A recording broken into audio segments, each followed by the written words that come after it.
A rather large chunk of waste Padouk left over from creating the wings is cut down to create the recessed backplate. I rough cut the outline and then effectively bookmatch it.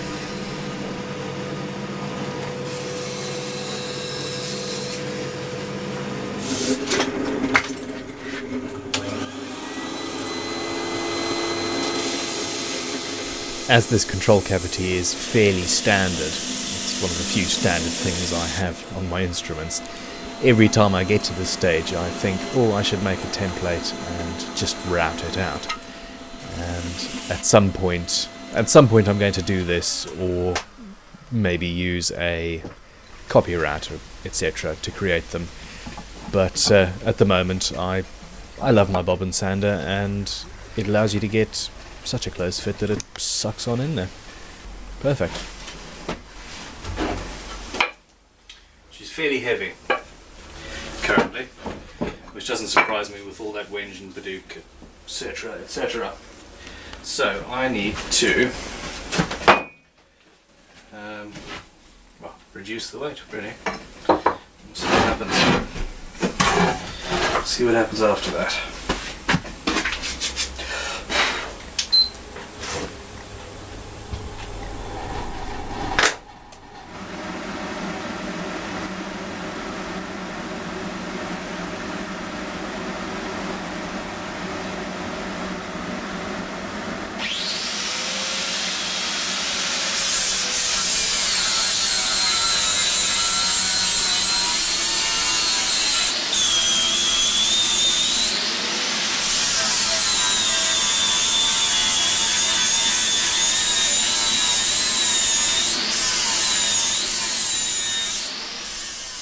This bit is pretty self-explanatory. It's a standard angle grinder with a fairly standard sanding disc on.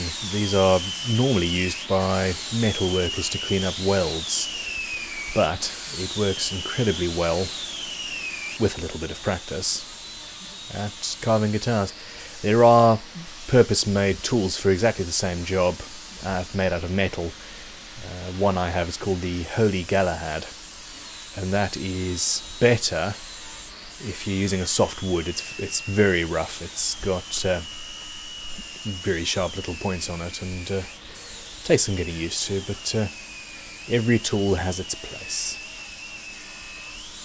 Using these sanding discs, this is a 60 grit or an 80 grit sanding disc, I find that I'm able to get to within half a millimetre of the final shape that I want, and it only really requires minimal sanding with a random orbital sander to get to the exact shape that I require. If you slip, you can screw things up royally, but you tend not to after a while.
Touch is such an important part of the carving process.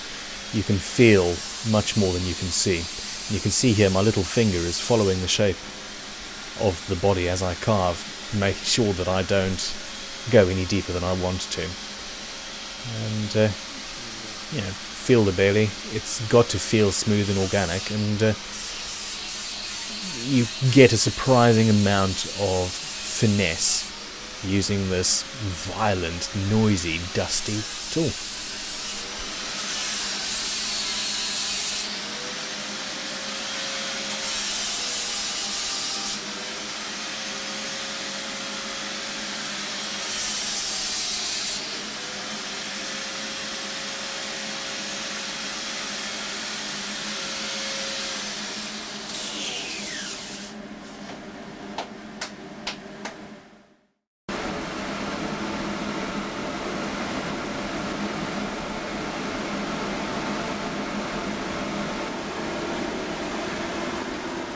Of course, the last thing you want to do is to get too close to the fretboard with the angle grinder, so the final carving is achieved using a sharp chisel, and then we move on to the back.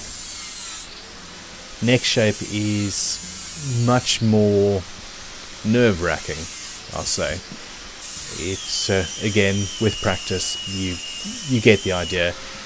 When I started carving necks by hand, it used to take me days to achieve the shape I wanted, and now in 15 or 20 minutes I get very close to where I want to be. The problem with it is that if you slip, if you take too much off, you've taken too much off, and that is it, you are screwed. So be gentle, and make sure you're wearing your dust mask.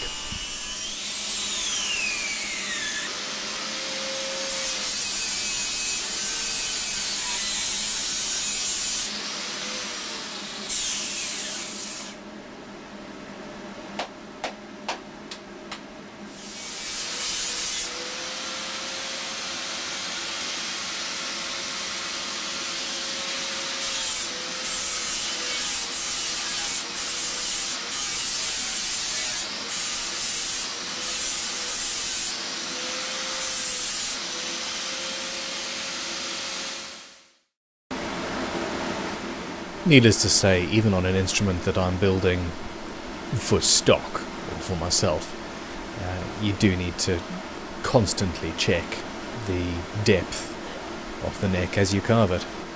Measure, measure, cut, be very careful.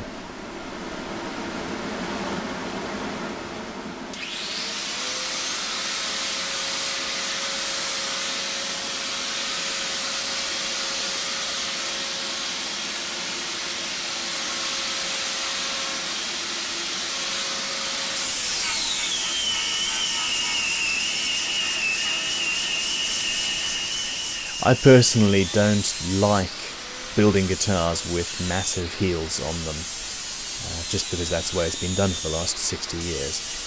I tend to have, I call it an all-access neck. I tend to make it comfortable for people. With a through neck or a properly set neck or a deep set neck tenon, you can create a joint like this that is still strong and stable, and is ergonomic and comfortable.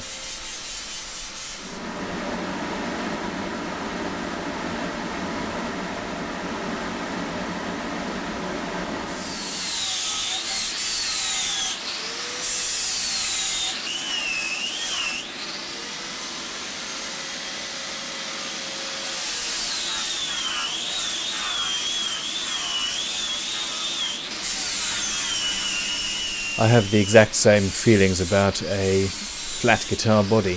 While for a lot of people it is comfortable and they're used to it and that's what they play and will not play anything else, it is possible to create an instrument that is much more comfortable. I've spent a large part of my life, rather larger than I ought to be, and a curved body fits me and is comfortable. There's nothing that digs in, and it holds the guitar in the right place, and it just works. And for a lot of people, this is a very comfortable guitar. It helps that I'm able to do carving like this pretty rapidly, and it's cost effective. You'll notice that the backplate is in place and is being carved along with the rest of the body to match. It's much more attractive than just having a piece of plastic sitting on there.